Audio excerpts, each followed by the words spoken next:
नावेद शिको जी, एक तरफ शीतलहर और शीतलहर पे बड़ी लहर राम लहर। 22 को अयोध्या का समारोह संपन्न होगा, जो सदी का सबसे बड़ा समारोह भारत का, और 25 को भारत के प्रधानमंत्री, भाजपा के सबसे बड़े नेता नरेंद्र मोदी बुलंदशहर से लोकसभा चुनाव के अभियान का श्री गणेश कर देंगे। 25 को सिर्फ 2 दिन बीच में रखेंगे भाजपा वाले। 25 से चलो मैदान में, बुलंदशहर से आगाज हो जाएगा। 14 में भी नरेंद्र मोदी ने अपने चुनावी अभियान का आरंभ बुलंदशहर से किया था।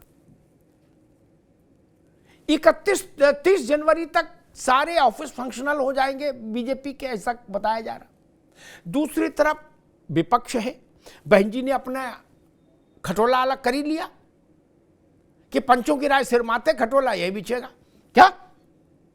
अब अखिलेश जी और समाजवादी हैं, आज वो लोग बैठ रहे हैं, मुकुल वासनिक हैं, राम गोपाल जी हैं और उदयवीर हैं और सब लोग हैं, इनके प्रमोद तिवारी जी की बिटिया, सब लोग बैठ के ये तय देखेंगे भाई कौन कहाँ सीट लड़ेगा। हमसे समाजवादी पार्टी वाले कह रहे थे कि सीटें नहीं छोड़ेंगे, उम्मीदवार बताना होगा कांग्रेस को किसको लड़ाना चाहते हैं। अमेठी तो बताओ कौन लड़ेगा, तो अमेठी बात करेंगे। क्या तस्वीर दिख रही है नावेद बाबू?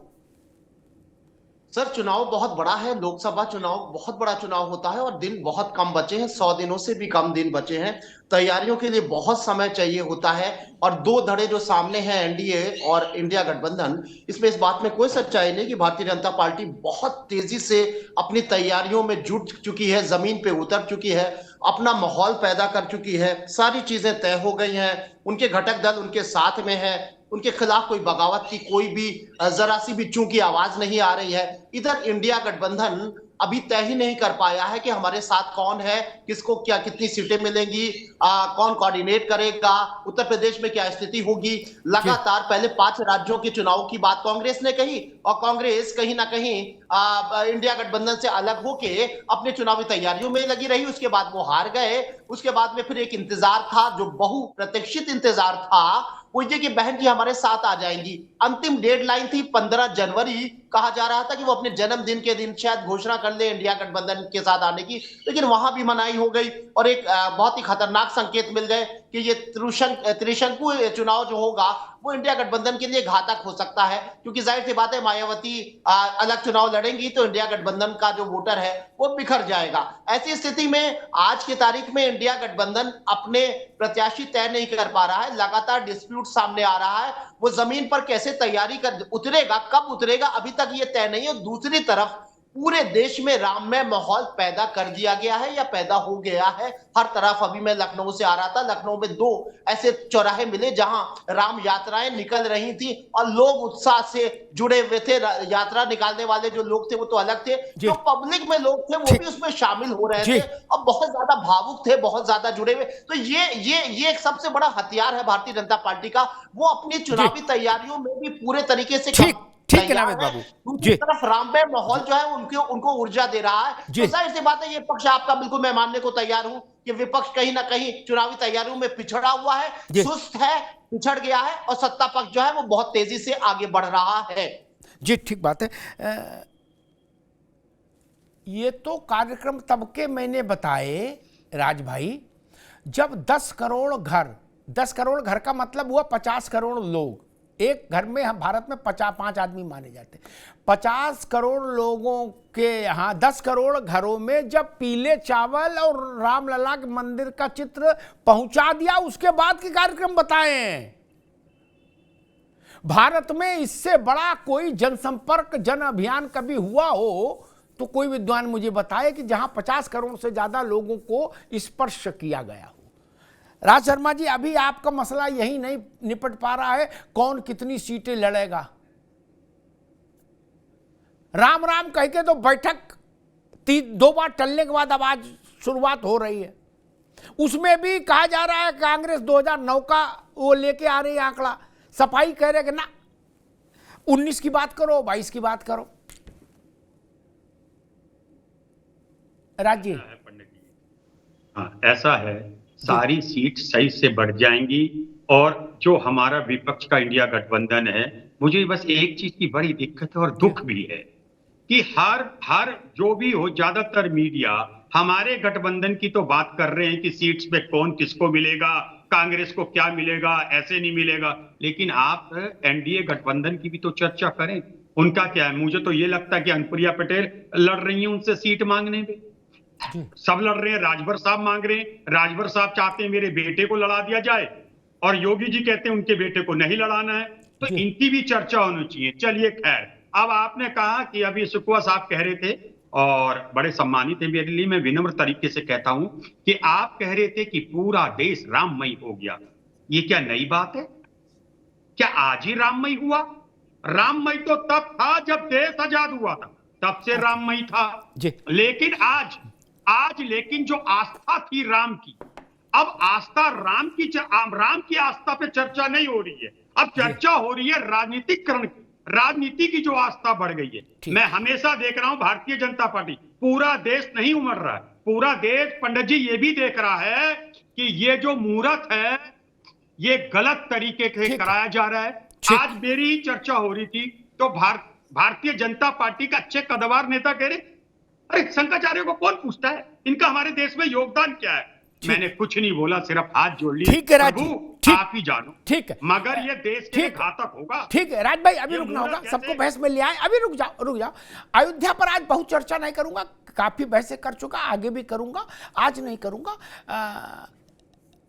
लेकिन अंत में जब मैं अपनी बात रखूंगा तो कांग्रेस के जो प्रमुख 5 सवाल है उन पर अयोध्या पर एक स्थायी तौर पर प्रमाण सहित एक टिप्पणी करूंगा। उसके बाद फिर अगर समझदार होंगे तो वो प्रश्न दोबारा नहीं उठाएंगे। अब फिर भी उठाते तो सब मान लीजिए थेथरही है। प्रमाण सहित रख दूंगा 5 बातें, जो 5 प्रमुख बातें कही जा रही उन पर। भाजपा वाले नहीं रख पा रहे, वो भाजपा वाले जाने, मैं रख दूंगा। ठीक, मैं रख दूंगा, बता दूंगा। आपने 5 प्रमुख सवाल उठाए, 5 पर 5 पंक्ति बता दूंगा प्रमाण के साथ। गूगल में देख लेना, चाहे इतिहास किताब में देख लेना, 100% सही मिलेगा। खैर, फराज भाई आपके पास आता हूं। कांग्रेस इस बात से नाराज कि हमारे मकान की खिड़की में झांक रहे हो, उधर वाले एनडीए वाले में क्यों नहीं झांक रहे। वहां कांग्रेस को सुनने में आ रहा है कि अनुप्रिया पटेल नाराज हैं और राजभर नाराज और संजय निषाद और कौन कौन। मुझे यह दिख रहा है कि जिसको जो सीट दे देगी भाजपा, वो अहोभाग्य समझ के चुप स्वीकार कर लेगा, धन्यवाद अलग करेगा, जिंदाबाद। एक बार नहीं, 3 बार। इसलिए चर्चा नहीं कर रहे। वहां लड़ाई चल रही है, और लड़ाई कैसी चल रही। फराज भाई की पार्टी ने 12 तारीख को जब बैठक होनी थी, उस दिन रात को एक ऑफिशियल ट्वीट किया। राज शर्मा इस बात को जहन में रखें, आगे भी बहसें चलेंगी, इसलिए हमेशा के लिए ये ना कहें हमारे में क्यों झांक रहे, हमारे में तो मोहब्बत का बड़ा भारी सैलाब दरिया फूट रहा, ऐसा नहीं है। समाजवादी पार्टी ने ऑफिशियली ट्वीट किया, कांग्रेस फिर धोखेबाजी पर उतर आई, इसलिए मुझे चर्चा करनी पड़ेगी। क्या उत्तर प्रदेश में आपका बड़ा पार्टनर अगर आपको धोखेबाज कह रहा है तो मुझे चर्चा करनी पड़ेगी विनम्रता के साथ। फराज भाई, समय बीता जा रहा है और ये बात मैंने कहा, अखिलेश जी ने भी परसों भी कही थी और उससे एक दिन पहले भी कही थी कि समय बीत रहा है, भाजपा बहुत संगठित होकर चुनाव की तैयारी कर रही है और इंडिया गठबंधन अभी तक सीटें भी फाइनलाइज नहीं कर पाया। ये बात अखिलेश यादव ने कही थी, उसी को मैं फिर उठा रहा हूं। फराज भाई। अमिताभ जी, देखिए बहुत बहुत धन्यवाद कि आज आपने एक वो बात कह दी। आपका जो ये वाला 5 बजे का शो है, मैं अक्सर इसको फॉलो करता हूँ यूट्यूब पे और यूट्यूब पे और फेसबुक पे अमिताभ जी, और ये बहुत अच्छा हाई टीआरपी इस शो की, और हमको लगता है कि 1 लाख के ऊपर इसके व्यूअर्स होते हैं आपके इस शो के। और बहुत बहुत धन्यवाद आपका कि जो विपक्ष कहता था वो आज आपने कह दिया भारतीय जनता पार्टी के लिए। अब पूछिए क्या अमिताभ जी। विपक्ष ये हमेशा कहता था कि भारतीय जनता पार्टी में लोकतंत्र नहीं है। आपने अभी कहा कि भारतीय जनता पार्टी की लीडरशिप, अनुप्रिया पटेल हो, चाहे ओम प्रकाश राजभर हो या उनके और जो अलाय हैं, उनको जो सीटें दे देगी वो हाथ जोड़ करके चुपचाप रख लेगी और कहेगी कि अहोभाग्य। यानी कि भारतीय जनता पार्टी में वहां पर जो इनके पॉलिटिकल अलाय हैं, जो कि उत्तर प्रदेश में अमिताभ जी इनके साथ में कंधे से कंधा मिला करके चल रहे हैं, उनकी कोई हैसियत नहीं है। ये आपके जैसा इतना सीनियर पत्रकार कह रहा है, इसका मतलब ये बात सही है। एक बार रुकना, मेरी प्रशंसा आपने की उसके लिए आभार, लेकिन एक बात मैं दुरुस्त कर दूं, बात को घुमाइए नहीं, मैं अपनी बात फिर वहीं पर लाके खड़ी कर दूं। मैं तो कभी दो बातें नहीं करता, नेता से मिलूं उसके कोठे में तो भी वही बोलता हूं जो यहां टीवी बोलता हूं, मैं ये सब करता नहीं छल छंद। मसला हैसियत का नहीं, मसला ये है कि अनुप्रिया पटेल को भी पता है, ओम प्रकाश को भी पता है, संजय निषाद को भी पता है, बाकी जितने जुड़ेंगे सबको पता है कि मोदी जी का फोटो लगाएंगे तभी जीतेंगे। ठीक, आपके यहां किसी को भरोसा नहीं। अखिलेश यादव की पार्टी किसी नेता से पूछोगे तुम कांग्रेस का फोटो लगा के जीतोगे, वो कह कैसी बात कर रहे हो भैया, आप जैसा आदमी अग्निहोत्री जैसी बात कर रहा है, ये तो बोझ है हमारे ऊपर। अब आप सब बातें जो टेलीफोन वाली यहां खुलवाना चाहते हो, मैं नाम ले लेके बस सुना दूंगा बड़े नेताओं का, वो मेरा चरित्र नहीं है, इसलिए ऐसी बात ना करो फराज भाई। बहुत बहुत धन्यवाद। और सुन लो, आपके एक बात और कह दूं ताकि आगे के लिए भी, हमेशा के लिए चुनाव लंबा चलेगा, ऐसे फिर व्यवधान ना आए।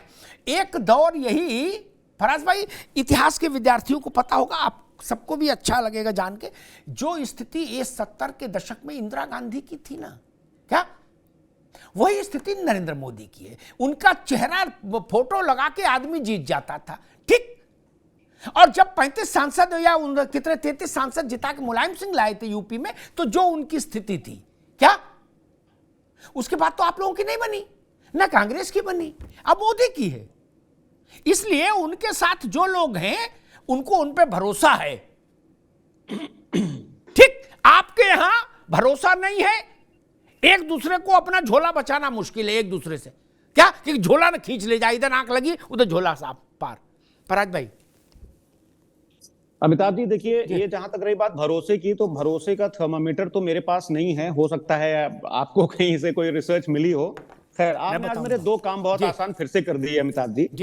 एक, आपने अभी ये बोला कि मोदी जी का चेहरा दिखा करके अनुप्रिया पटेल टिकट ले लेंगी, फॉर एग्जांपल अनुप्रिया पटेल या उनके घटक दल, और वो चुनाव में जाएंगी, चुनाव में जाएंगी, वही हाँ, चुनाव में जाएंगी। इसका मतलब बहुत बहुत धन्यवाद, आज फिर आपने सिद्ध कर दिया कि उनकी अपनी पार्टी की, उनकी विचारधारा की, उनका जो उनके जो मुद्दे हैं, उनकी कोई हैसियत नहीं है। अगर मोदी जी का चेहरा नहीं लगाएंगे तो वो चुनाव हार जाएंगे। इसका मतलब ये है कि उनके जो पॉलिटिकल अलाय हैं वो इररिलेवेंट हैं। आपने फिर से एक बार सिद्ध किया।